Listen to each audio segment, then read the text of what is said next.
Hello, everyone, and welcome back in. It is time for a podcast, and what a time for a podcast. We went back to the moon.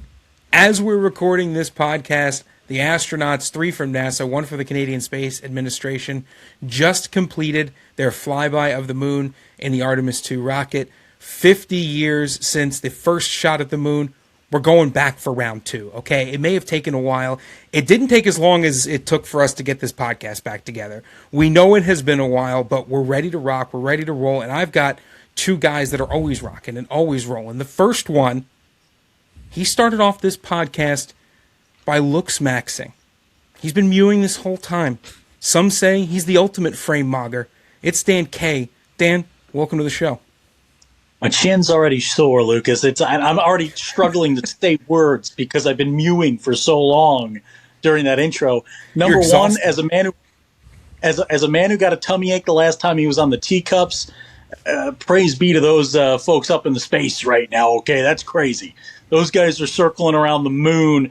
I did that little space expedition thing at Disney once where they spin you around. I didn't realize how the technology worked. And I leaned forward pretty heavy early on in the ride. Oh no! I almost puked everywhere. I'd say no to that. But I'll tell you what, we've got a lot of fun stuff to talk about here, Lucas. It's been a while since we've been on the pod. We've got James here today. You're going to intro him in a minute, but we've got to talk about some important stuff. I'm excited to dig into a bit. Yeah, and we can't get started without introducing a man who every time he shoots for the moon, he never misses, and yet he still will end up one day amongst the stars. It's James Blano, host of Ice Level. James, welcome to the podcast. We've got some fun stuff. We're happy to have you.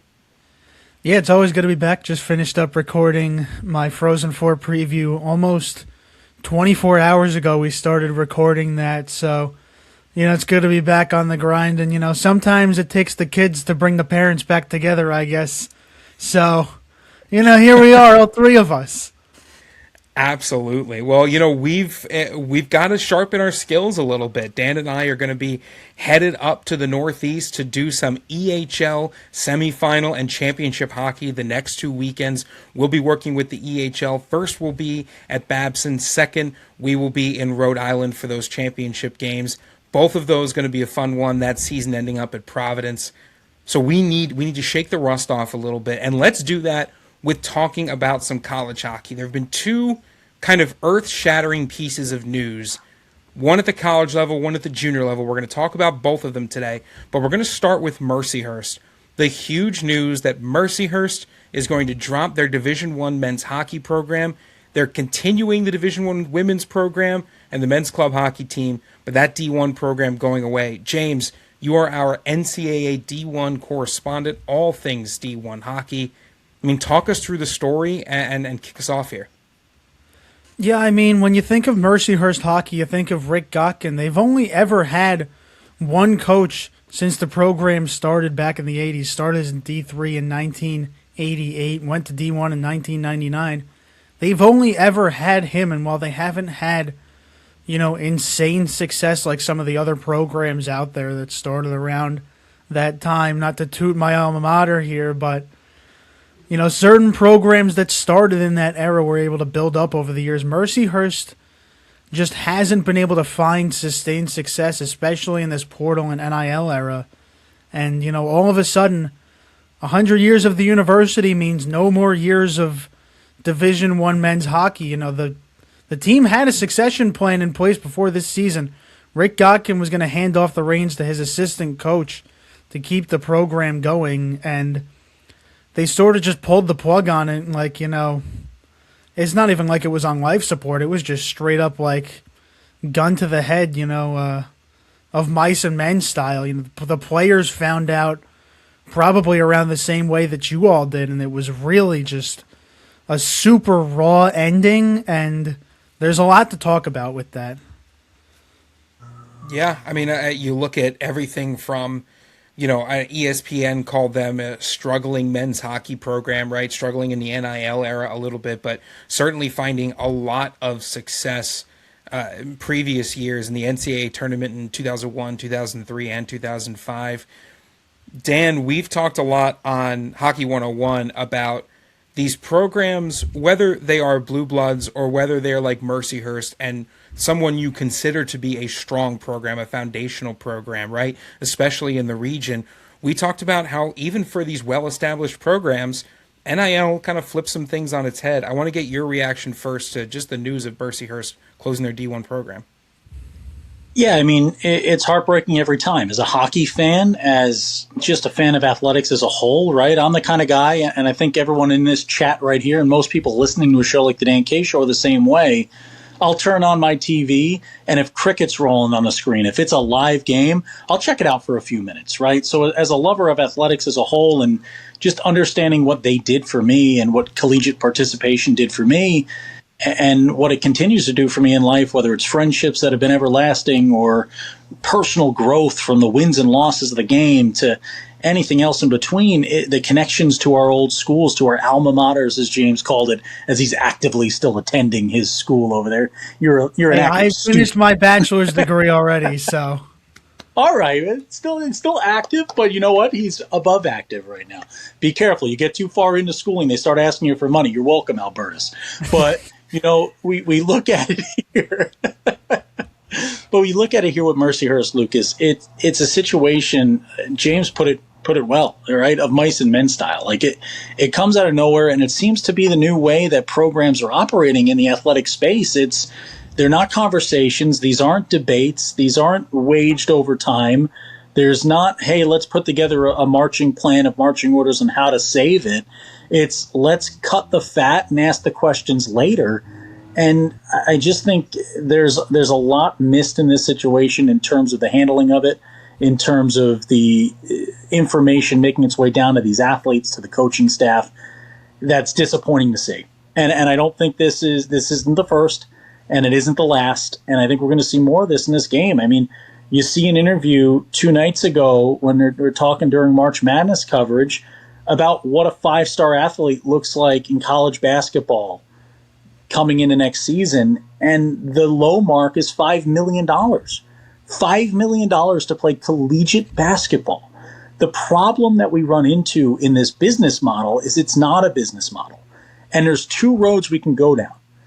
And road number 1 is terrible. And road number 2 is terrible.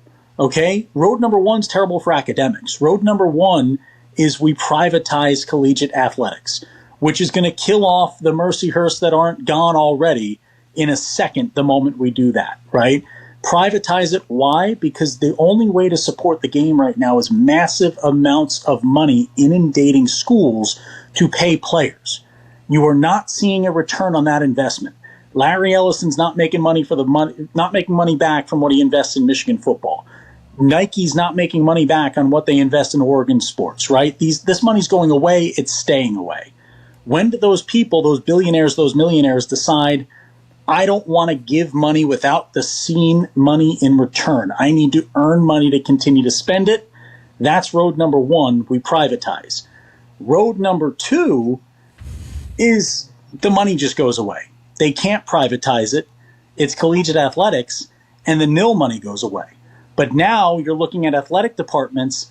When you look at their budgets today, they are fully leaning upon money coming in that does not come from the business model, that does not come from ticket sales, that does not come from concession sales. I can guarantee you Coastal Carolina giving away free food at its football games is not raking in the dough, right? We're making the money from these NIL investors, these NIL donors. If that money goes away, again, the Mercyhurst of the world are also hurt. So these schools are starting to see that writing on the wall. They're seeing the fork in the road, and Yogi told you to pick it up. But in this case, there's not a good avenue for it to go right now outside of some sort of magical federal pill that you're going to be able to take in sports. Yeah, and James, I think one of the things that kind of caught my eye is the idea that this program, Mercyhurst, has not won 10 games in a season since the 22-23 season. Average attendance is down, right? So you talk about not being able to compete in a very recent sense. Not obviously, NIL has not been around since 22-23, but you certainly started laying the foundation for things, right? For the modern era of recruiting. Now you have all of this extra complication. Do you feel like this was a surprise? Do you feel like if you read the tea leaves close enough, you could have seen this happening? Do you think it was something that is an overreaction maybe to the last couple of years of a team not performing up to standard? I think the only way you wouldn't have been surprised for this is if you were an AIC fan. And for those of you out of the know, AIC had a very similar situation. Longtime head coach Eric Lang leading that program. They dropped down to Division II. Just all of a sudden at the end of the season, he ends up leaving for RPI. His players all hit the portal. And shit, quite literally, hits the fan. So there's not really any way to predict anything that's going on because you never know what the next move is going to be. No move is ever in the works. They just happen. Like Mercyhurst, I was looking into their financials a little bit today. Of all their highest paid employees in their financial records, none of them are coaches, including in probably their most well-known sport, which is men's hockey. Which makes it really interesting because it's not even like they were investing as much money as like a Minnesota Duluth would, who's also a small school but throws a ton of money into hockey. So it's like, I wouldn't be surprised if this was a knee-jerk reaction, but you can't really know where it came from unless you actually speak to the people that made the decision. And I think one interesting note is, you look at a hockey team, and it's not the same level of competition by any means, but, let's talk about a junior hockey team since a lot of our folks are junior hockey people. It takes about $200,000 a year right now to run a junior hockey program. Conservatively, maybe you triple that, quadruple that. If you wanted to run a college hockey program on the lean, you talk about D1, you're easily up into the millions, right? So even if you're not running this amazing clubhouse, social media friendly, call it Penn State level D1 program, it still is a bit of a financial drain. Now you're talking about having to compete with Penn State, where you have donors coming out the wazoo, where you've got money for days, where you can attract these big names. James, do you think it becomes a situation where it's, do we increase to compete, or do we just get rid of it? And it feels like there can't be a middle ground. It feels like it's almost maybe better to cut it out than to die the slow death. I mean, what's your kind of stance on that? Yeah, I think they kind of just took the established road because most of these schools, to be fair to the Mercyhurst administration, most of these schools aren't going to have the money to be able to form Road 3, hypothetically, in Dan K's two roads situation. Road 3 is going to come from one of three places. The first place is Washington. And can I drop an F-bomb here real quick? Everybody gets one. They have no idea what they are doing with college athletics over there because they're not athletes and they're not collegians. Number 2 would be the NCAA. The NCAA also has no power right now because all of the judges are connected to Washington or connected to the schools. And number 3 would be coming from power conferences figuring out what to do with sports like baseball, basketball, and more importantly, football, and how to limit spending on that to allow other sports to exist. But God knows that's not going to happen because they're making too much money off of it. So that leaves the schools like your Minnesota Duluths, your Denvers, your Mercyhursts even, to try and figure out a way into the future. We have new teams coming into this sport like Tennessee State and Maryville jumping straight into an absolute dumpster fire. It's still extremely competitive, but in terms of what happens off the ice, I mean, there's no telling what your season is going to be like. Yeah, and to jump in, you talk about federal solutions to our issues, right? Not only is there, I agree with you, a lack of insight into the road to a solution, the biggest problem is that even a solution from the federal level doesn't fully solve the NCAA's problem that it's dealing with today, which is the consistent and constant one-off legal battles they have to fight on eligibility, on years of compete at the NCAA Division I level now because of the COVID stoppage, because of gray shirt rules that have come into play, because of red shirt years, because of the new ways that they handle red shirting based on the sport that you play. There's still so much legalese that comes into play, even if the federal government steps in and says, nil's gone tomorrow. Nobody can pay anybody. We're going back to college sports the old way. If you don't like it, go become a pro, right? Even if that is barked from upstairs, it still is not going to stop the one-off battles that the NCAA has shown time and time again. It is not going to fight in most cases. Right? It's going to let it play out. It's going to allow the states and the government and the courts to take care of it themselves. And they're going to try to let guys skate by where they can and avoid as much legal fee as possible. So that's your biggest problem there. Another thing you look at with these schools, Lucas, you talk about operating on $600,000 to $1 million. I think what we all forget is if there's 25 scholarship players to 28 scholarship players, those scholarships are lost income to the school. So those hit the bottom line as loss. At Mercyhurst, between tuition and fees, the average student pays $60,000 per year. So that is $60,000 times 28. Lucas, I'm leaning on you here. What is that number right? $1.8 million. So before you touch a hockey puck, before you open up a locker room, before you hit the gym, before you go eat dinner after a game on the drive home with what used to be an $8 stipend. James, you won't even believe it. We used to get an $8 stipend, and we used to do stuff with McDoubles and McChickens that I will not say on the air. You used to just put those puppies together, and it was delicious. Back in the day, you could make $8 a stretch at a fast food joint. You Not can't anymore. today. $8 today, I could barely get myself a McFlurry. All right, if the machine's working. But no, you look at it now, I mean, you're talking about $1.8 million in sunk costs into a season for just existing with a full roster of scholarship players. So that's your biggest problem if you're Mercyhurst, is James, you did a great job of digging into the Mercyhurst financials, right? And you sent us those tax returns, right? 2 years ago, they lost $2 million. Last year, they lost $8 million. How much can be drawn to being a Division I athletics program? Who knows, right? Everyone's losing a bit of money right now in the last 365 days in some way, shape, or form, just in terms of cost of living, right? So who's to say it's cost of living, it's hockey, it's sports, whatever.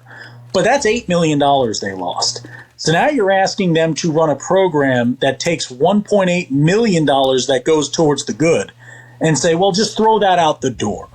Right? That's where you start to have these schools having tough conversations in-house, and we start to lose the sports that we love.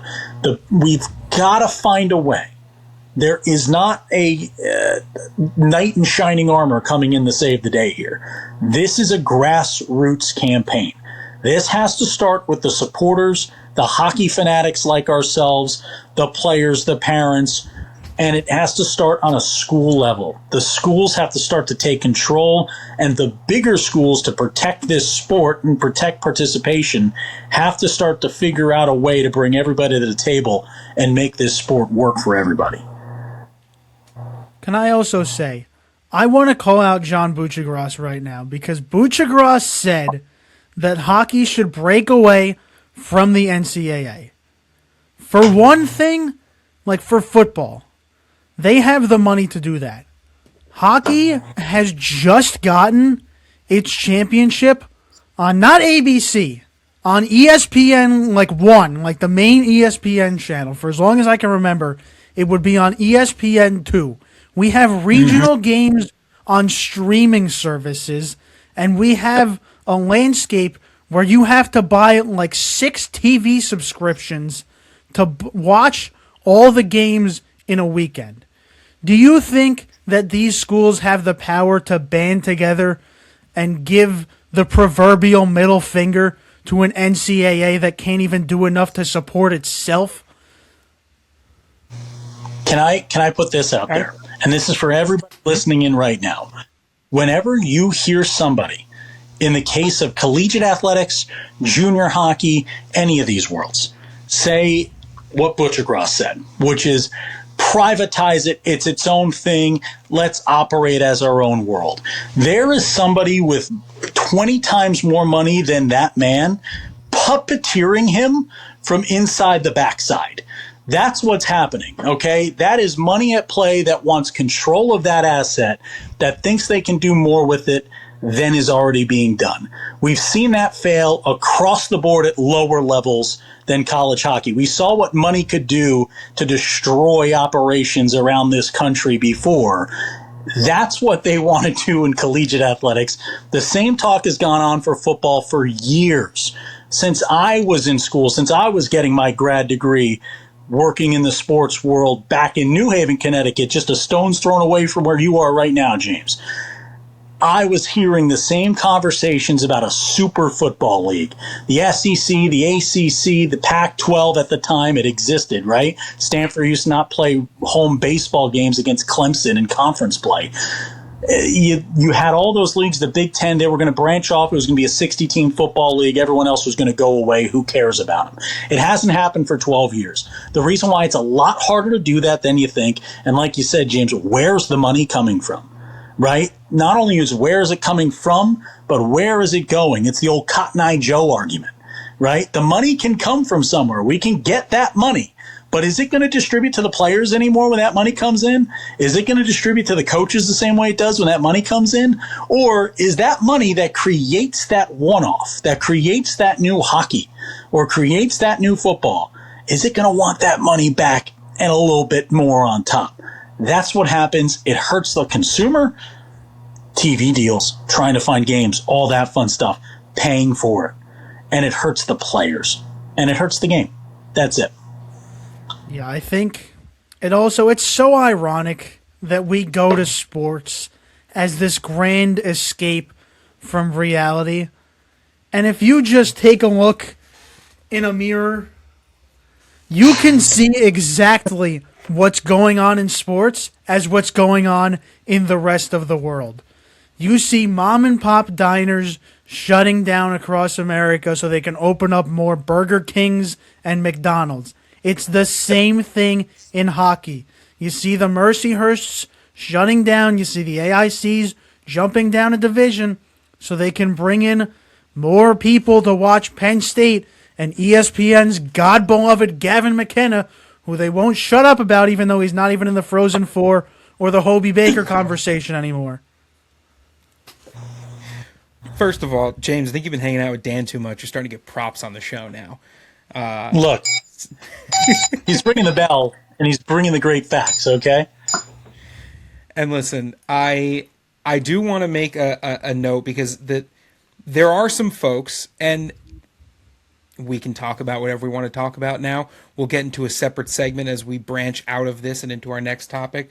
But there have been so many folks who have come to me, Dan, I know even more have come to you to talk about, we should just do our own XYZ.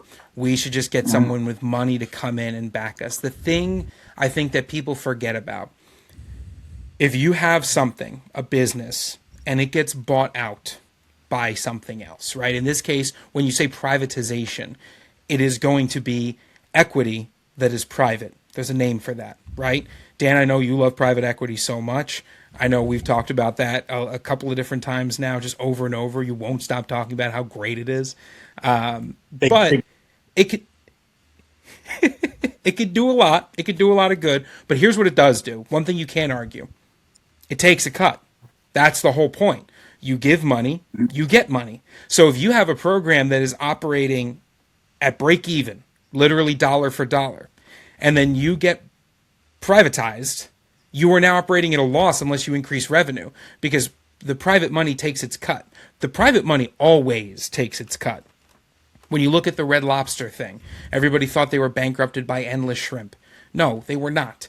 What happened was the company that bought Red Lobsters separated the land from the restaurant, then sold the land back to the restaurant. So now franchisees who were basically had an idea of what their costs were, all of a sudden were paying even more. They started losing money across the board, right? So it's not the shrimp, it's the land, okay? And how this applies to college sports is because you have to give up the cut. you have to give up the land, so to speak, and start paying on that. So privatization, anytime someone's arguing for that, like you say, Dan, I feel like someone is kind of puppeteering a little bit in the background. Someone is controlling those strings a little bit. And you seem like you want to get into something before I make my last point. I'm just saying that it sounds like Lucas is being puppeteered by Big Shrimp, okay? It's not the shrimp. It's never been the I am in the pocket of Big Shrimp. I feel as though I should disclose it. Jumbo shrimp, if you would. Jumbo shrimp. As a man who currently has 2 different sizes of shrimp in his freezer, I may be in the pockets of Big Shrimp. If I could get in the pockets of Big Lobster or Big Oyster, I would also be fine with that. So hit me up, Big Oyster. That would be the most anti-Dan K show thing I think you would ever be able to do.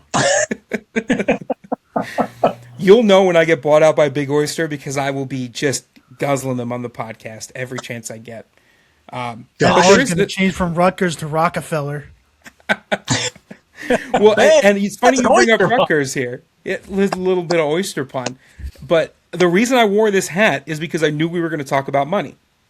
Rutgers has lost $500 million since joining the Big Ten.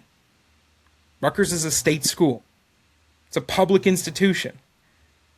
That's insane.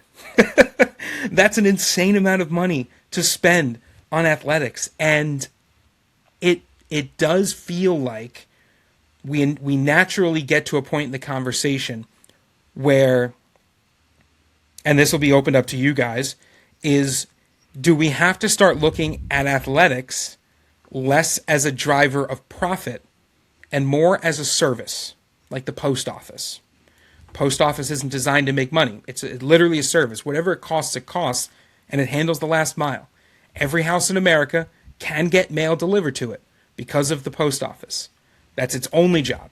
Whether that makes money or loses money is irrelevant to the purpose it was created. For athletics, there's a lot of reasons why amateur athletics exist. Dan, you could give us the rundown, and I certainly hope you do give us a little refresher, because it's been a while since we've talked about it on Hockey 101.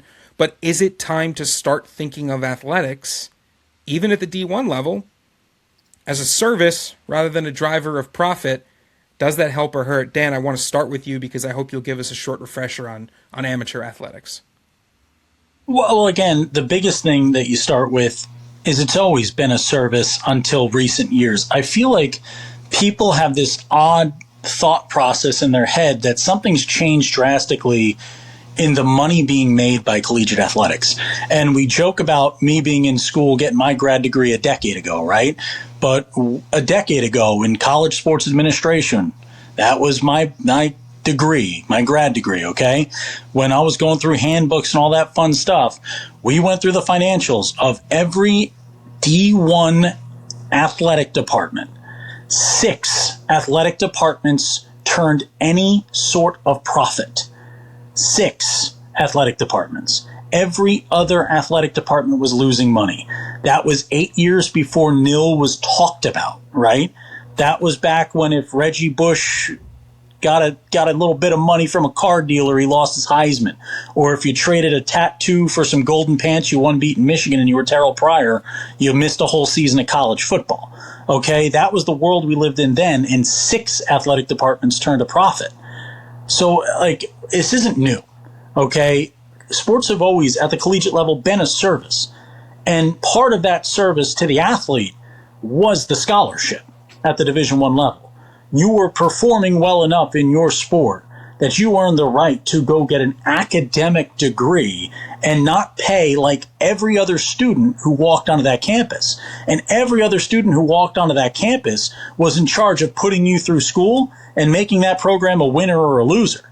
And they did that with their tuition. They did that with that cafeteria money we all forget about. You got to pay for lunch, pay for dinner, pay for breakfast every day. They did that when they bought their books in the library. They did that when they walked into the stadium and bought a ticket.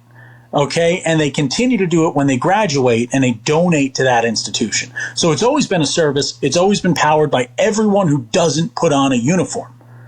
But Lucas, I think what you're alluding to in terms of amateurism is the NCAA was started to protect athletes, right? It was to protect athletes. There were teams like Princeton who were known for bringing in professional football players at the age of 30, enrolling them in a class for a day, paying the guy $10,000 and putting him out in the field, and he'd leave the Green Bay Packers for a day in the NFL to go play running back for Princeton and win a football game. Okay, you had guys that would ride the railroads from college to college to jump onto football teams and just play for a given school on a given day. You had players dying on the football field because there weren't proper officials. There weren't proper rulings. There was not safety being put in front of these athletes. And we were getting away from academics. So we created amateurism, right? We created the NCAA, a governing body to protect student athletes. That's where that word student athlete got invented. And we've lost that. We've lost the protection of athletes, and it's solely become the payment of athletes. And we've seen that disgusting nature trickle down into junior hockey, into other sports at the junior level. And it's just, we're losing sight of what this used to be. I am not against players getting theirs. I'm not against players finding a way to be funded in some way, shape, or form. You shouldn't have to think about being hungry when you're a college athlete, right? You shouldn't have to think about being hungry when you're a college student. That should go for everybody. But you shouldn't have to think about being hungry when you're a college student, and you shouldn't have to worry about your day-to-day living expenses. That should be easy enough to fix, right?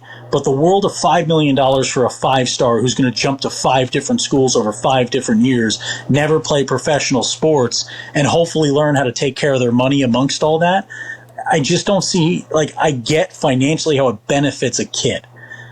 But there's too many bad stories to come out of this, and we're too early in it to start getting them. There are too many bad stories that are going to come out of this rather than the good ones. I think it's also important to mention not just the American college concept of amateurism, but where the actual dawn of amateur sports was created. You know why it was created? Because a bunch of rich people across the pond said, oh, we don't want to play with those poor folks who play for a living. We want to play with ourselves because we can afford to do that. The whole concept of amateurism was invented for people that could already support themselves, not college kids who live off of ramen and Chips Ahoy. Yep, 100%. I don't know if they had Chips Ahoy back then, though, across the pond. They might have been called Biscuits Aho. Maybe.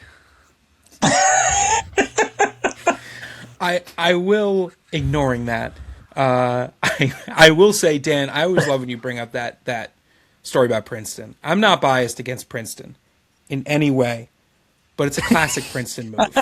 All right, they have been known for shenanigans and tomfoolery and ne'er-do-wellism for some time now, and I'm very happy that we get to set the record straight on this podcast. It's reasonable, but again, at the end of the day, when it comes to Mercyhurst and we start to get into our conversation on the NAHL and the reshaping of hockey now in junior hockey and battle lines being drawn and all that fun stuff.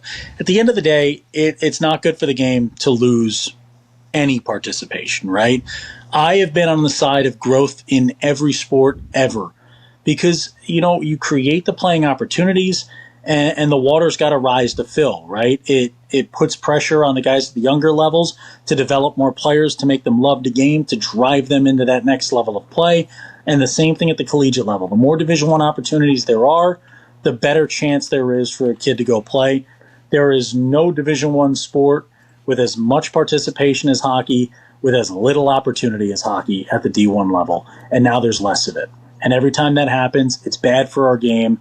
We've got to band together. We've got to watch every minute of every Frozen Four game.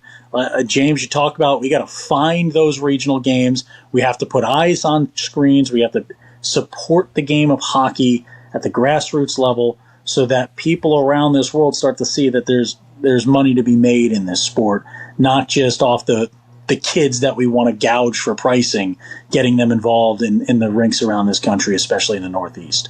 I will say, as kind of one final thought from me, I think one of the ways that if you are going to kind of fix this issue, which we have acknowledged, Mercyhurst is acknowledging, is a financial issue, I think you do have to address the travel. I think you have to address the regionalism, the costs associated with that.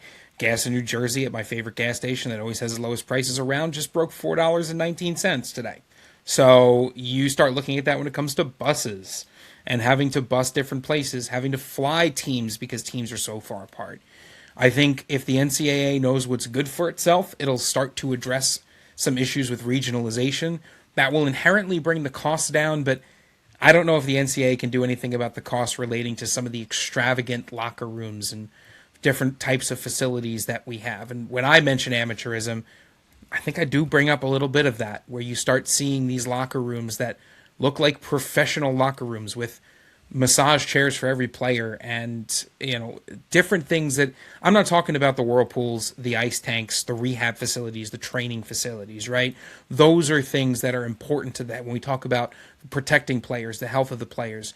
They're faster than ever. They're stronger than ever. They need more help than ever to stay healthy, and that everyone who walks on that field or skates on that ice leaves that field or that ice at the end of the day healthy and happy. You need those facilities. But when you start to talk about the sideshow, when you start to talk about the locker rooms, the stuff that's made purely for social media, I see it at Rutgers, the types of construction they're doing with regards to student housing and creating essentially luxury student housing. I think it all comes into a situation where when I talk about amateurism, you guys did a great job, but when I talk about it, that's what I mean, is amateurs and some of the costs associated with putting these programs onto the field. There are ways we can cut costs that are common sense. Maybe that will be part of the conversation. But our conversation continues. We now head into a break.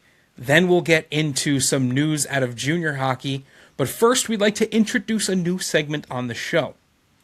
It's called Story Time. Dan and I have been talking. We have decided that we have a lot of stories through our time in the hockey landscape, over a decade, doing some pretty cool stuff, involved in a lot of big things. Some people would say very successful at what we did. Others said that nothing we do is special. A quote still written on my whiteboard. So we figured it was time to start telling some of the stories, whether they are good stories, whether they are stories that may throw some folks under the bus, but always the truth about our experience in the hockey landscape over 10 years. I would like to start, which means that, Dan, you will tell the story on the next podcast. Got it. Okay. I had a good one about an oyster bar. I'm gonna just tell you. Let me just recline my $40 Amazon office chair real quick. Can I tell you something really scary, Dan? Is yours about the oyster bar? Mine's about the oyster bar. Go ahead. What is it with this guy and oysters? I want you to tell the oyster bar story because you were the one that primarily experienced this first, and then I kind of was catching on throughout. So I want you to tell the oyster bar story.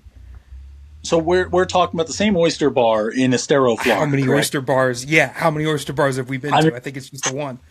I've had a beer before, if that's a question. But so this story all starts in Estero, Florida, James, and folks listening in at home, where we were at as anything starts, at a hockey showcase, right? Coaches from all over the country there, and we were tired, long day, exhausted, looking to get back to the hotel, looking to get to bed. We pull into the hotel parking lot. We look to our right, and we're like, you know what? I'm a little hungry. You a little hungry? Yes. Let's grab a beer. Let's grab some food. It all starts off looking at a building. And Lucas, this building had a sign with two giant mountains on it. And we went, man, that certainly looks provocative, but do they know that? We're laughing at this company thinking, what a bunch of idiots. We'd never been to a Twin Peaks before, James, so we didn't know that this was the type of restaurant it was. We walk in the door, we go, oh no, this is fine. Nothing wrong with the Twin Peaks. Good food, good wings, cold beer. But we're like, all right, we're going to grab a beer, that's it. We turn and we get mauled by coaches. We won't name any names in this, right, Lucas? Are we naming names on this podcast? So one of the great things about story time, this is the first one, so I'll explain this, is that one person decides the story and tells the story. It's the other person's job to either go farther than that person and start naming names because they feel it's appropriate, or to sit back and allow the story to continue. I will allow the story to continue because we're not going to name this particular person's name. Got it. So this guy, big hockey guy, stops us right at the doors. We're about to leave. 2 pitchers in his hand of cold Coors Light and goes, Dan K. Show, you guys are coming with me. We were this close to bed. Okay. We get pulled to the back of the Twin Peaks, and now we're 2 pitchers deep. We're 4 pitchers deep. We're 6 pitchers deep. Now more coaches are showing up. We're 8 pitchers deep. And we've got a couple former pro hockey guys. We've got a couple big-time college hockey guys. We got a couple big-time coaching names. And we've got Dan Kay and Lucas Jones just plowing back some pops, hanging out, eating wings, okay? And they go, we want to dance. Okay, and there's a lady who at the time works for the league we're with who wants to go dancing as well. So the crew's like, we're all going to go dancing. Okay, so we hop in an Uber. We drive out to this place. At the same time, somehow a parent follows Lucas and I into this Uber. Okay, and this parent had just recently gone through a divorce. Okay, nasty separation. And we spend 30 minutes heading to what we think is a club with the saddest storytelling of all time. Our Uber driver's just looking in the mirror, dead eye contact with me going, my God, man, we all got to get out of here. So we're pulling in, and Lucas and I, the first thought in my head, Lucas can add to this, my first thought is this can't possibly be this place we're going to dance. It's a strip mall, and the first thing I see is orthodontics. Okay, I see orthodontics. If I'm seeing orthodontics in a strip mall, I'm not ready to dance, ladies and gentlemen, okay? We pull in, and this Uber parks, and there is a line around the orthodontics. And the only sign I can see that says anything that looks like a bar is the word oyster. So we're at an oyster house in Estero, Florida, in a strip mall next to an orthodontist. And these guys they're hammered in front of the building. They're like, we're daycare shows here, we're going, blah, blah, blah. So sad divorce guy starts walking ahead of us. And at the same time, Lucas and I make a quick eye contact, turn, jump back in the Uber. And the guy goes, we're going. And we go, we're going. And we go back. We book it to the hotel. Best part about it, we leave. We see those guys the next day. One of them is in timeout from the lady who worked for the league that we worked with. Because things got a little crazy. And the rest of them got into a full-on oyster house brawl. Somehow, some guys picked a fight with all these hockey guys, and they fought everybody in this oyster bar. I don't know if there's camera footage. No one else. No, they came back. They were unscathed. I don't know what the other guys looked like. But Lucas and I, the Uber driver's like, oh, thank God that guy's finally out of the car. Was so happy to drive us back. He drove us back to the hotel 30 minutes back for free. Didn't charge the two of us. We tossed him a 20, and we had one more beer at Twin Peaks and then went to bed. Lucas, did I miss anything? No, I will just add that the next day, finding out that this woman who worked for the league office was out dancing with these coaches and had 2 of them in timeout, literally pulled them off the ice because their teams had brawled. It was a full line brawl. Cops were called, and her response was to take both of them and sit them in chairs facing the wall in the coaching and scout room. There's always a scout room where everybody comes in for food or pizza, depending on where this event is. But she had them in chairs, literally facing the wall like they were toddlers. And these are big hockey coaches. And they were full-on brawling the night before. And they were just sucking time out. And every time they tried to get up and do something, she would yell at them from across the room, get back in your effing chairs. And that's the oyster bar story. In front of NCAA coaches and everything in a scout room was the wildest thing to see 2 grown men with a good career behind them and in timeout. Was a wonderful time. But I'll tell you what, to this day, 9.3 out of 10 on the cold Coors Lights at the Peaks. And they're really cold. They were super cold. James, any questions? I don't know. I think there might be too many questions for the audience to listen to, you know. Well, I guess my one question would be, where on God's green earth was this? Estero, Florida. There's an oyster bar down there that apparently you dance at. I've never been in. Turns into a nightclub. And it's not like an oyster bar like, oh, we're a bar that serves oysters. There's like full plexiglass tanks that during the day are filled with ice where they shuck and serve oysters like on this bed of ice. So there's just open fish for 16 hours, and then it quickly converts into a sweaty nightclub. I don't know how you do it. I don't know how you pull the fish smell out of there quick enough. I don't think Maybe you you do. don't, and you just rely on people to be inebriated enough to not pay attention to it. Makes you feel like you're in the ocean. Yeah. Yep. It's not a bug. It's a feature. And that's story time. And we're going to start adding this into podcasts, whether we have great guests like James or okay guests like Bob Turo or no guests at all. We are going to subject everyone on the show to our stories because you know what? We've got a lot of them. And we've got some good ones. They're always going to be fun. We're going to take a break now. We're going to get a little bit of a breather. And then we're going to go into our junior hockey news, which was just as earth-shattering for a slightly different component. We'll be back with the Dan K Show and Ice Level in just a minute. Welcome back, everyone. Thank you for joining us this far. We hope the story time was entertaining. And now we're going to get to something that has... I wouldn't call it entertaining, but I would certainly call it captivating in the world of junior hockey. The North American Hockey League, the NAHL, announced on March 26th that players competing in non-sanctioned junior hockey leagues in the United States are ineligible for NAHL competition. The fine print on that, any player that appears in an exhibition or regular season game in a non-sanctioned junior hockey league operating in the United States on or after September 1st will be ineligible to compete in the NAHL for the remainder of that league year. Dan, this feels targeted. This feels specific. And a lot of people have been feeling a lot of ways about this. We took our time on this one. Obviously announced March 26th. We're recording this on April 6th. So now that you've had some time to sit with it, I mean, what are you thinking? Give us a little more background. Yeah, saying this feels targeted is like being the mashed spider on my wall and saying the same thing. This feels targeted. It feels like you were coming at me specifically with that shoe. Me? Yes, it's very targeted. It's targeted at the landscape and where we are right now, right? Like, I think I've seen from multiple folks the word desperation used from the NAHL's point of view, right? I feel like there's a lot of desperation in this move.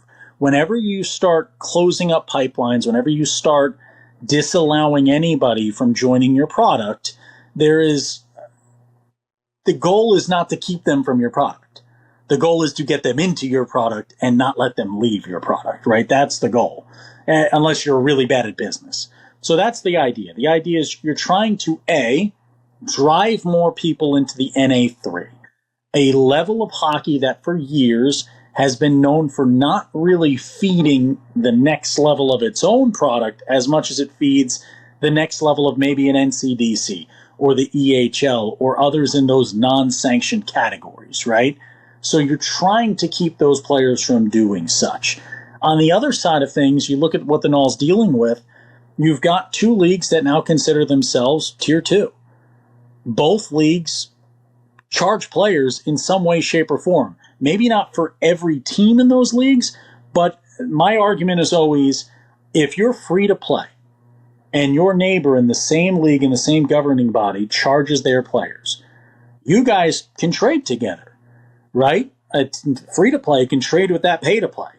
That kid doesn't just get to go play for free because he can't just go, I was playing for them and it was free. No, that team has his rights now and he owes them money. Okay, so if you're in the NCDC or the EHL, you're in a pay-to-play Tier 2 league if one team is pay-to-play, because you can always have your rights traded to them. Maybe they come out and they say that's not the case. Any free-to-play team can't trade to those teams, but until then, it's pay-to-play Tier 2. So you're competing with that. The NCDC, after halting all expansion 2 years ago with the takeover, they've now expanded more than any league ever in Tier 2 hockey. Okay, they've expanded themselves from 18 teams to 40, 50 plus teams at the NCDC level in 2 different countries now. So you're seeing an influx in competition if you're the NAHL. Okay, and the EHL side, them elevating themselves to Tier 2, influx of competition. And those guys can charge.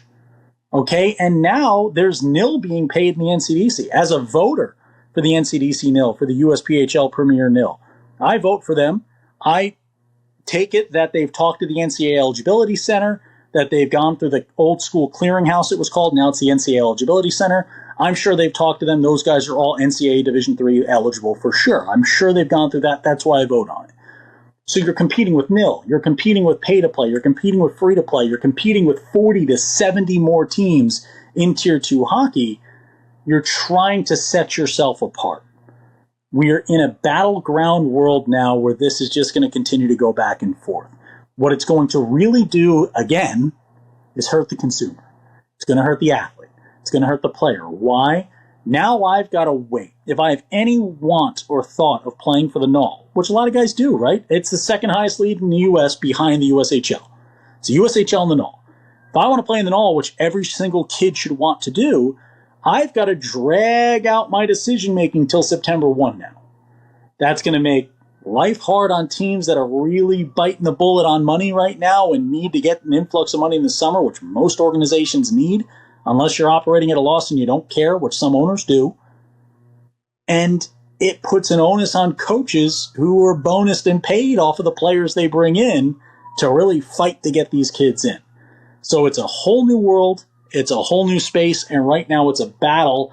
I guess from the outside of it, I ask you two gentlemen, what are your thoughts right now on what you've seen, what you've heard, kind of reverberating throughout the sport? Yeah, I mean, this could go on for a while here because at the end of the day, what is junior hockey but a development league, especially in North America, to go to college? Now, all of you know, and I'm sure at least most of you know, for those of you who don't, CHL is now feeding players to the NCAA. What does that do? That moves the rest of the leagues down in that pecking order of where teams want to get their players from. Now, what does that do for the USHL? That bumps it down a tier. What does that do for the NAHL then? That bumps that down to like a third tier league. Not literally tier 3, but like a third tier for coaches where they're looking for their guys. You go from like, middle six forwards to now finding your grit grinders down there. And what does that do? Well, it changes where people go. And it makes the decision a little bit easier for those top-ranked players as well, because at the end of the day, CHL is a much better financial decision than, a different league. It gives the top players another place to go, and it gives them a better place to develop, because as long as they're not receiving cost above necessary living or whatever the hell the NCAA is calling it these days, that's where they're going to go. And while they can't go out to play in Erie to play for Mercyhurst, they sure as hell can go out to play for the Otters out there.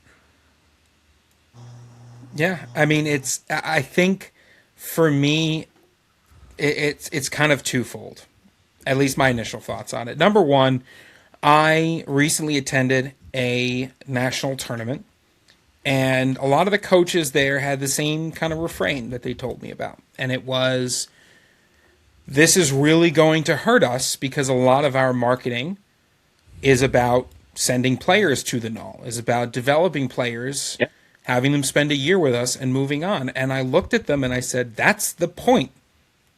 You're correct. That's the idea, right? This is not an idea that's happening in a vacuum.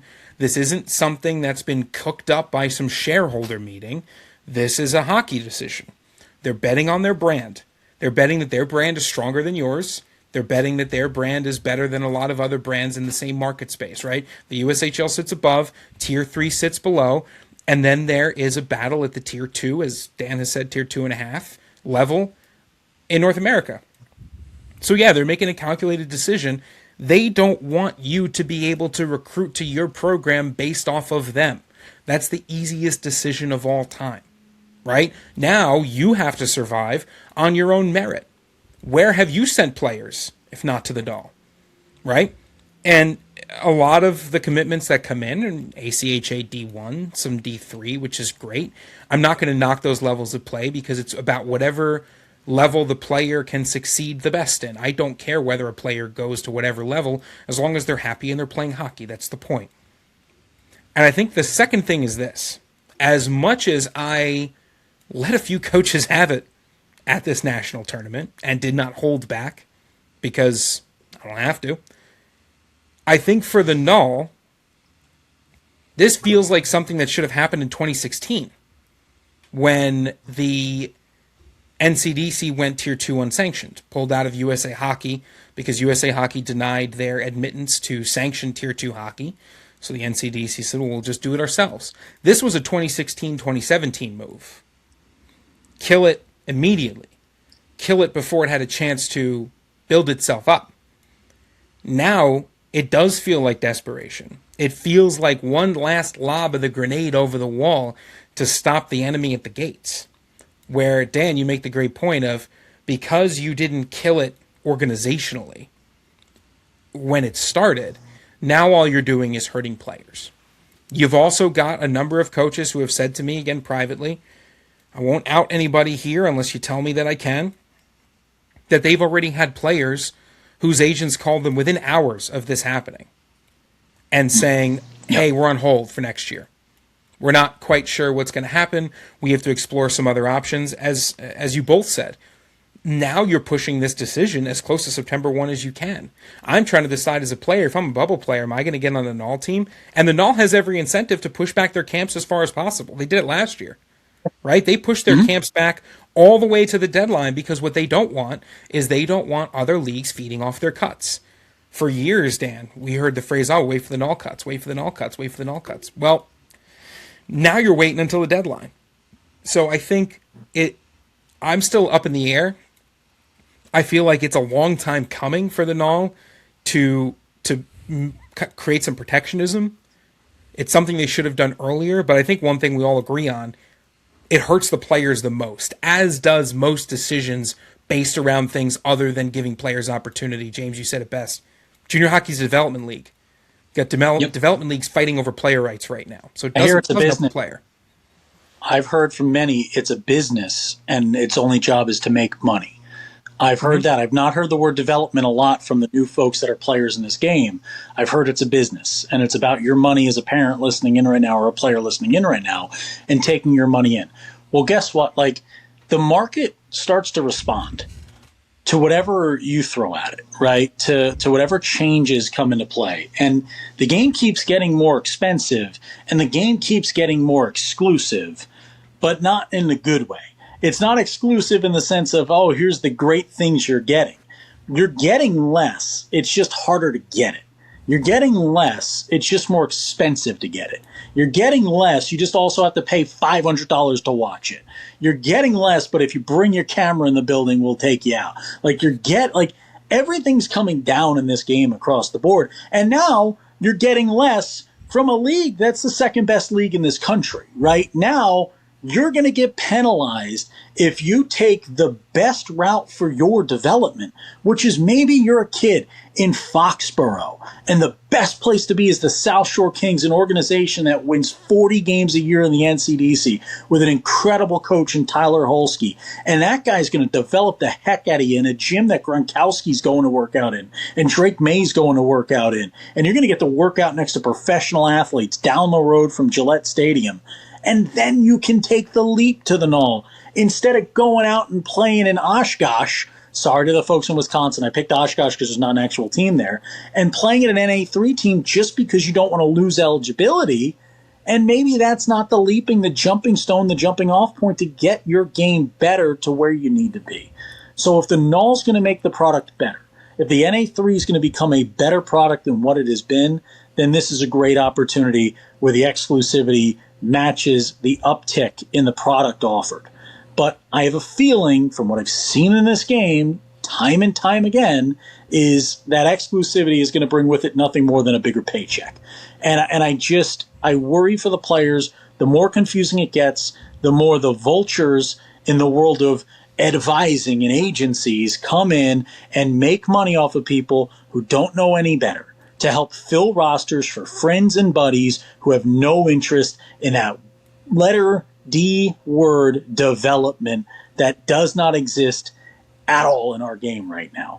And it's frustrating to watch.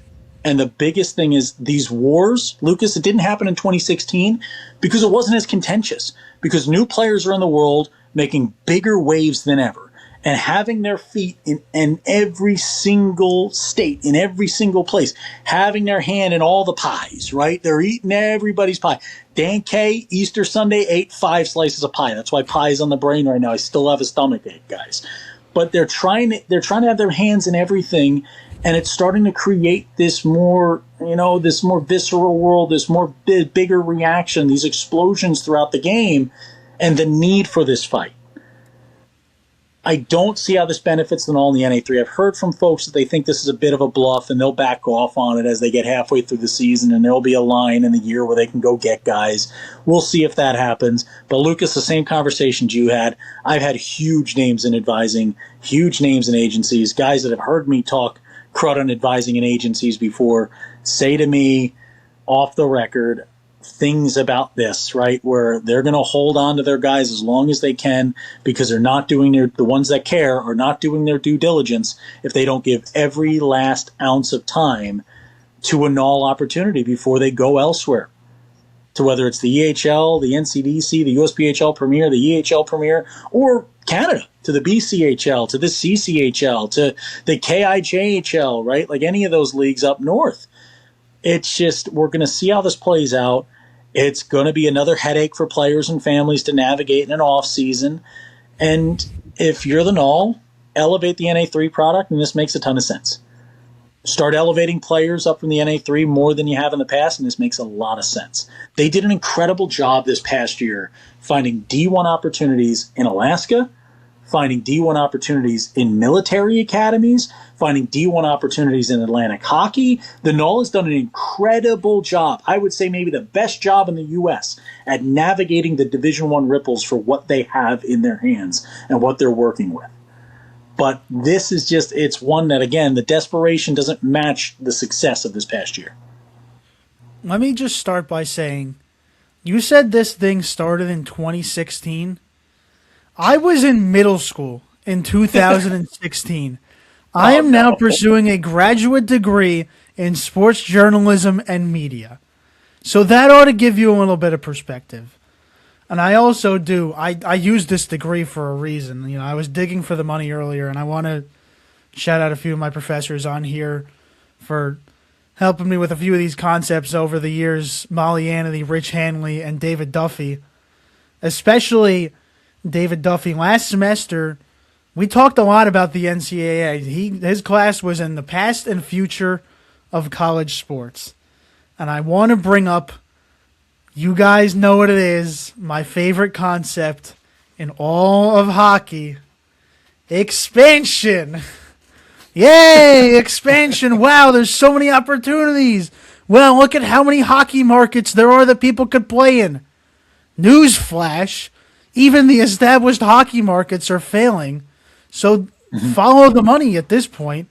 You know that you're not going to get the players to the highest possible opportunity because even just outside of Pittsburgh, I'll bring it back to Mercyhurst again, there is no D1. The D1 does not exist. There is no Pepe Sylvia. Like,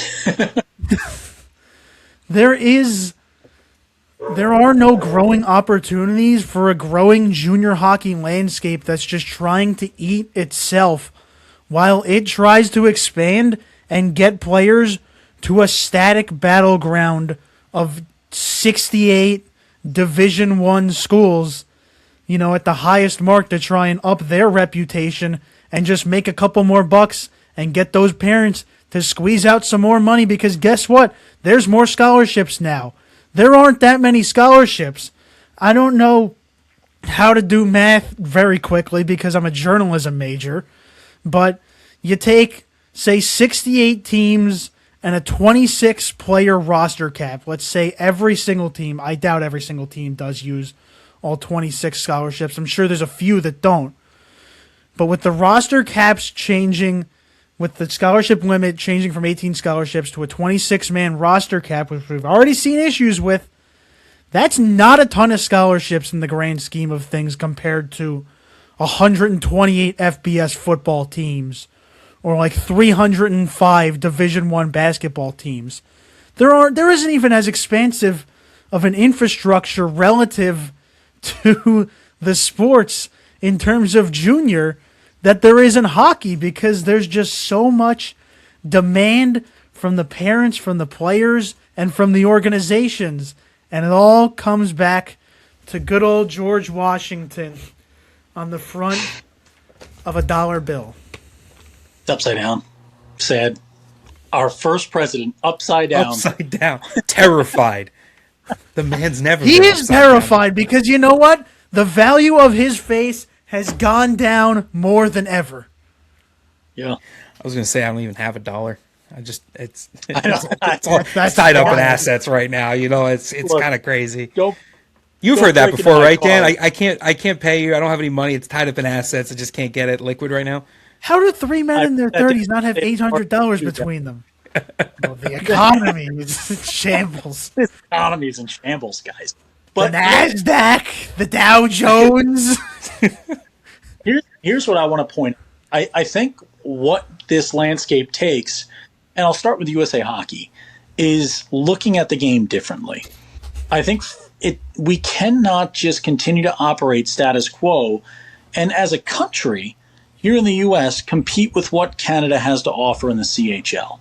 So what do you have to do? The CHL is doing a far better job currently, in my opinion, at targeting 15 and 16-year-old hockey players. Far better in this country than any other league is doing, right? You've got some leagues pricing kids out of it. You got youth leagues that are pushing kids away. Canada's going after those great players and finding a way to find them right now. If you look at our structure, you have 16 teams in the USHL. To me, I get it. There's money to be made. There's tickets to be sold. But these barns are there, right? This structure's there. I think you have to create two separate eight-team leagues out of the USHL. And your top league is for your aged players. Your 19 and 20-year-olds that'll put butts in seats, and these are the guys that are going to fill out the lower ends of rosters in today's day and age in D1 hockey, right? Those are those guys. And then everything else is your 18 and under. And you've got 8 teams that are marketing the best 8 teams worth of 18 and under players from the U.S. only. Okay? American players only.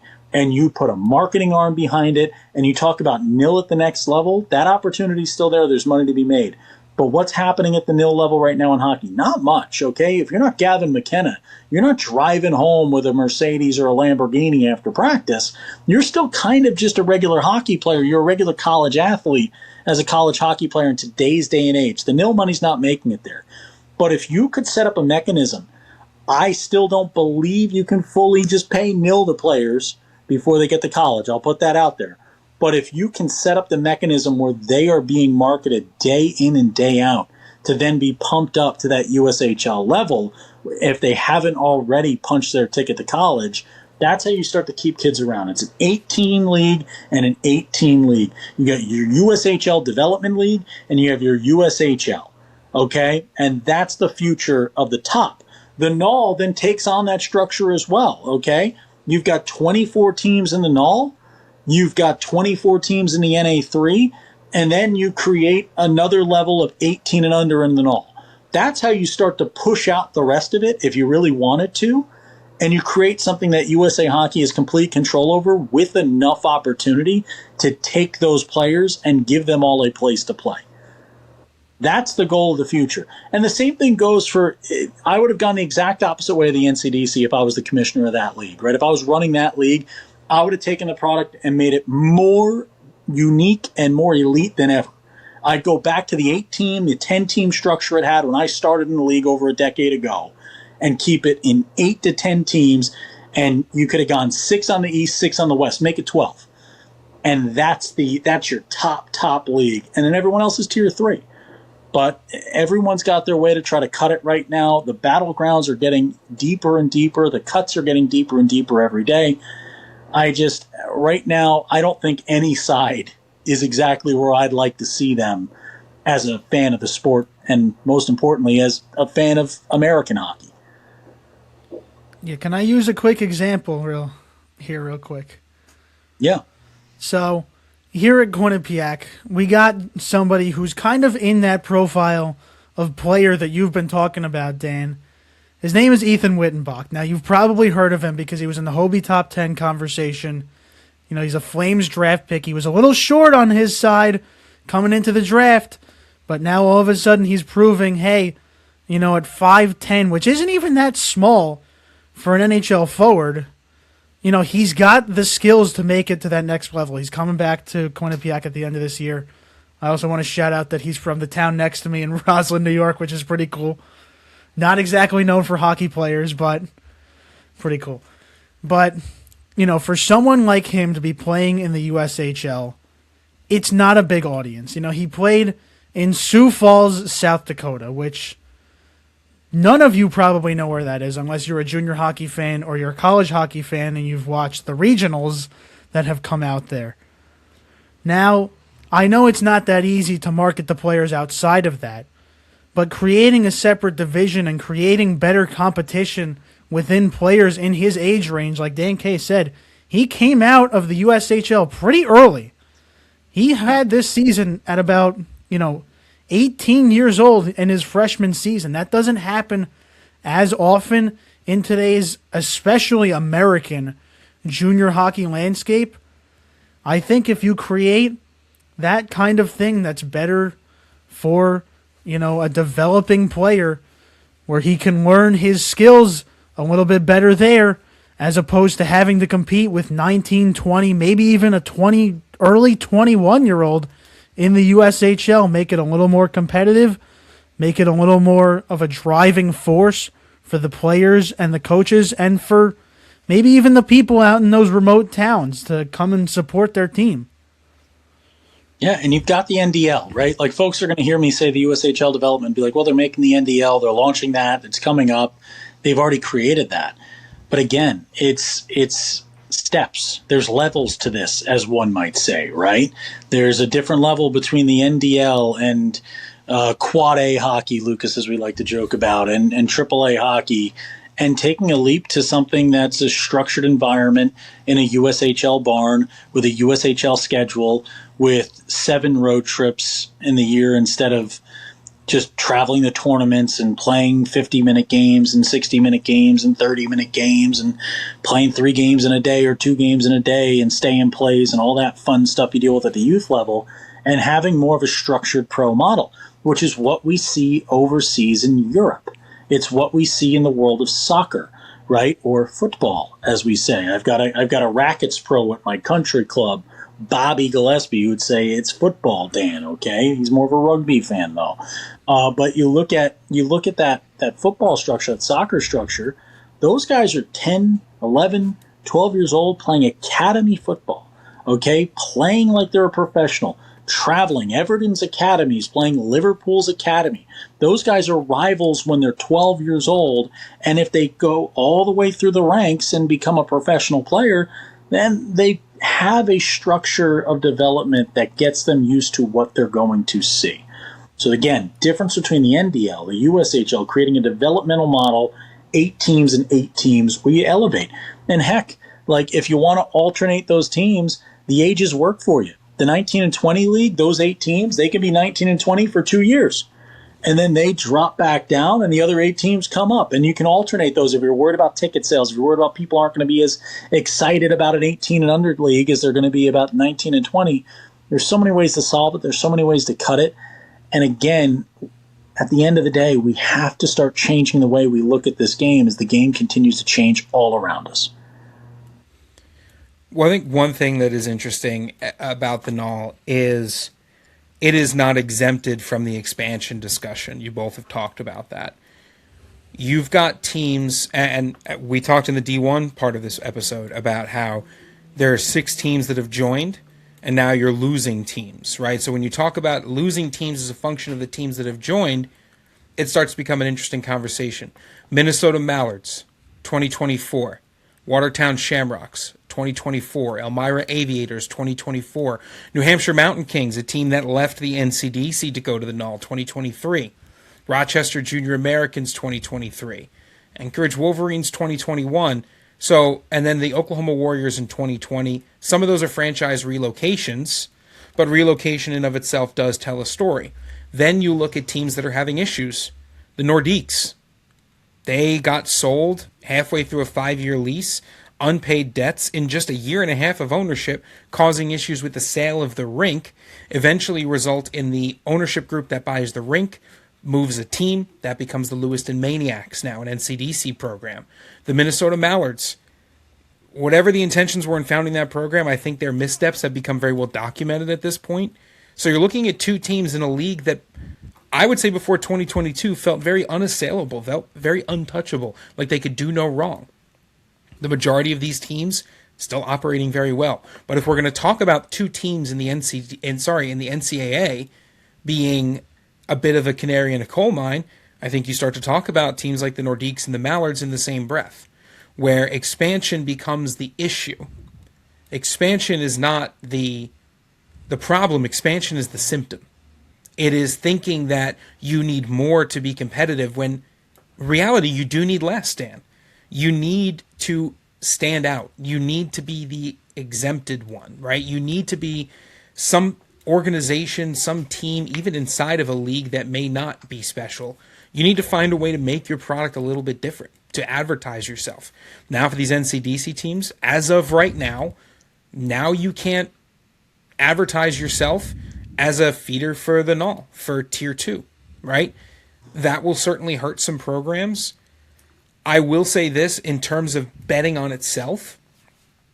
In the NAHL's mind, and obviously I'm not a part of the NAHL, so I don't know, but if I had to guess, this is their bet to also save their NA3 model, which has been struggling for some time. If you create a barrier, right, what you do is you say the only way to get into the NAHL is to play in the NA3, which is a Tier 3 league.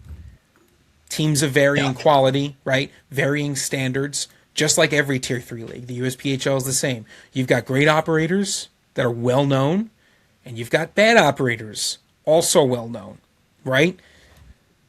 If the bet pays off, if the NAHL is right, and their brand still carries enough gravitas, then the NAHL will survive. The NA3 will become elevated. You might trim some fat along the way because, as I've said in other podcasts, I think we're in the speculation and bust phase of junior hockey where teams will start falling away. Yeah. But if you're right, this is a huge move, a gutsy move, a big swing in the bottom of the ninth to really put the NAHL and the NA3 back into a path of stability. And if they're wrong, I think this just aids in that bust phase of junior hockey where you're going to start seeing some of these NAHL teams that you think were untouchable start to move. We're already seeing NA3 teams start to move, to separate from their host organizations. And I think ultimately my stance at the end of the day is all of this stuff just makes it more confusing for players. If I'm 17 and I'm trying to decide if I'm a Tier 2 hockey player, the last thing I need on my mind is if I join one Tier 2 league, can I not join another one? That just hurts me. That makes me not want, honestly, might make me not want to play hockey at all. Because if you're on the bubble, your last couple of years as an 18-year-old, if you're 18, you've got 3 years left, right? We saw this last year with teams in the NCDC that started the season with 10 players, tried to make it, and then all folded at once. Became a disaster for those players who lost the first 3 months of their season. So now you're talking about players who are 18 years old, worried that they're going to lose one of their last 3 years, who are scraping and clawing to try to get an ACHA D1 or a D3 opportunity, because we won't call them commitments. I do not want to be a hockey player right now, unfortunately. I think there's a lot of stuff going on. There is a lot of misdirection. There's a lot of smoke and mirrors. But the lawsuits have already started. So, Dan, when you mention, is this just a bluff by the NAHL? I don't think you'll ever know if it was a bluff by the NAHL because I think the lawsuits will get to it before any public statement comes out.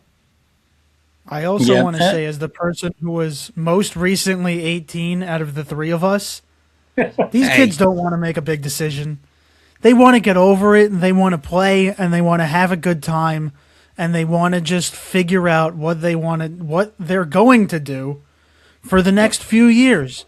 You know, I never played junior hockey, but I did something similar. I applied to like 10 colleges, and I could not wait to get that decision over with. I cannot even imagine what that would be like, because that's like going to college, but like, deciding which college is going to take you to another college after that. And it's like, it would be like going to community college to get your associates done, but then realizing that half the colleges in the country will no longer take you. yeah, exactly. Yeah. The less decisions that you make, the better. I like that. And Lucas, my parting words, I'd say, my last thought on it. At the end of the day, I don't think the game's where it needs to be healthy, and that's across the board. That's from top to bottom. That's sanctioned and unsanctioned in this country. That's youth hockey. That's all the way down to learn to skate. Right in this country right now, I think we're in a really tough spot. I think we're built on shifting sands. This whole model. And I think those shifting sands are all getting filled with gold coins and money. And I think the more that it happens, the more we move the sands, the more we make the foundation of what built this game in this country tougher to stand, tougher to keep going. And for the player, it does make the decision more difficult. For the parent, it makes the decision feel scarier, right? It feels bigger. And the thing I'll tell everybody who's listening in, you're going to get a lot of advisors wanting to reach out. A lot of these guys are like, oh, we'll tutor you, we'll mentor you, we'll tell you what to do, we'll get you there, right? At the end of the day, like, I'll use the same thing I've used 20 times in this show. Like, I know nothing about cars. I'm never going to fix a car. My gosh, if something happens to me, I'm waiting for AAA to show up and help a brother out. I can't fix it. But I certainly know what a car salesman sounds and looks like, right? I know when I walk on a lot and I'm being sold a car. I can judge that person on what they're selling and how they're selling it more than I can judge the car that they're selling me. And that's what you need to look at, right? You need to look at the coach you're talking to, whether they're NAHL, NA3HL, USHL, CHL, NCDC, USPHL Premier, EHL Premier. It doesn't matter what league they're from. It doesn't matter what rules might be there to stop you from playing somewhere. But if that coach cares about your player, if that coach knows your name, and that coach isn't sending mass emails to you about coming to an ID camp, then they might just be the right fit. You should listen to them. You should talk to them. Have phone conversations. If they're not picking up the phone when you call before the season starts, they ain't picking up the phone once it happens, right? For the first time in my life, a lot of these coaches, guys that I even like, that have just been lazy. That have just, it's not my job to get them into school. It's not my job to answer mom and dad's call. It's not my job to make sure the kid gets better. All my job is to create the program, put them on the ice, drop the puck, and see what happens. Drop the puck and play. If you feel like that's where you're going, no matter what the initials, the letters, whatever say about the league you're in, no matter what the legalese tells you, you're in the wrong place. Okay? You've got to feel cared about. You got to trust the person selling you the car in this business right now. Make decisions off of what you believe, off of what you trust. And right now, that's it. You're going to be found anywhere. Look at our D3 numbers, okay? I've done a D3 tracker the last 2 years now. For the last 2 years, even with everything going on in the CHL, there's very little difference between the NANA3, the USPHL Premier, and the NCDC, the EHL. There's very, very, very little difference between any of those paths. It is 5 percentage points, okay? That's 1 to 2 extra per team by league in terms of actual active players, right? So it's not that big of a difference. You can be found anywhere you play if the coach is giving you the opportunity, if the development process is there, and if you're in a good program. That's all that matters. Simplify for yourself as much as you can as you make buying decisions. And we're always here at the Dan K Show to help out. That's all I got for you, Lucas. This mustache needs a rest. Yeah. Hockey is one game. You see it at the top with NCAA players getting discovered as free agents like Colin Graff and Sam Malinsky going out there and contributing to their teams. You could do the same thing at the youth level. Absolutely. Well, we have gone through it today. We've been going through it the last couple of weeks. And, this is why I like having these discussions after the fact. Let everybody else jump in and repost the same 6 things all over, right? Let everybody else have their opinions before the dust has even settled. If you want opinions 10 days after something happens, you know where to go. It's the Dan K Show. We may not get there in a hurry, but we'll certainly show up and have some fun along the way. Procrastination. Procrastination station. Wait, that's the podcast. Podcastinators. We procrastinate the pods. So we see something happen, all decide we want to talk about it, and then give it like a week and a half. Yes, and I think talk it's just too called late. investigative journalism. James, you're in college. Is that what that is? Yeah, I have a bachelor's degree in journalism from an accredited. I don't even know if there is an accreditation for journalism, but There is. You know, I don't know, because there's no like licensing it for me journalism. think that It's not just accredited. like Yeah, you guys are accredited. If you're getting the degree, we're an you gotta be accredited university for So sure. again, But we're also you'll like a very like the professors know what they're doing. Like our program is very, like real. They're not gonna tell you, go write a story. They're gonna tell you how to write a story, and they're gonna tell you how they're gonna do it out in the industry. Investigative journalism takes time. Absolutely. And as someone who has been a source for multiple topics in James's collegiate studies, I can attest to the robustness of his college course load. But that is going to do it Just for wait us. until my last article for my sports features class. That's going to be a good one. That might end up on Dan K's show, actually, because it is about hockey. I'm excited. I love that. That is going to do it for us today. We thank you for joining along with us. James, I will let you get back to doing whatever it is young people do. Dan, I see you've already fired up Civilization 5 as you saw this podcast was coming to an end. I have. So I'm going to let you get back to that, young man. What Civilization are you playing as tonight? Let's get the people involved a little bit here. So currently, I'm George Washington and just waging manifest destiny on the world. I've continued my trek for a science victory in Civilization 5, but every time I'm about to get there, I tend to just be a little too good at war. And I wind up winning by taking over the entirety of the globe and the world. I refuse to do it this time. Yes, I will take your land, but no, I will win with science. We will get a rocket into space. The Apollo mission will happen. I will win Civ 5 via science. The last time I played Civ 5, I had gotten a number of water-based maps on random, so I said, let me be Dido. Let me be Byzantine. Let me get some naval-based bonuses. All land. Got knocked out nearly immediately. But I think there's a lesson in that as much as you try to prepare and as much as you think you've got it, life sometimes finds a way to throw a curveball. We thank you for listening to today's podcast, and we hope your day has no curveballs. I hope it's an 82-mile-an-hour hanging changeup right over the middle of the plate.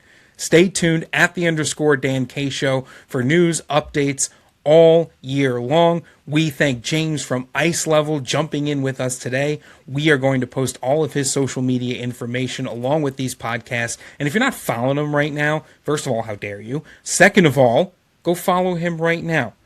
Bleno Media on Instagram. Preview, it will be published by the time this episode is up.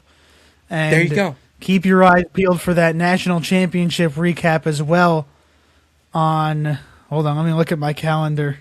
April 14th. April 14th. James is firing away. We're firing away. And now it is time for us to rest. Thank you for listening. Thank you for watching. We'll see you next time with more updates about a week and a half after they happen. The Podcastinators.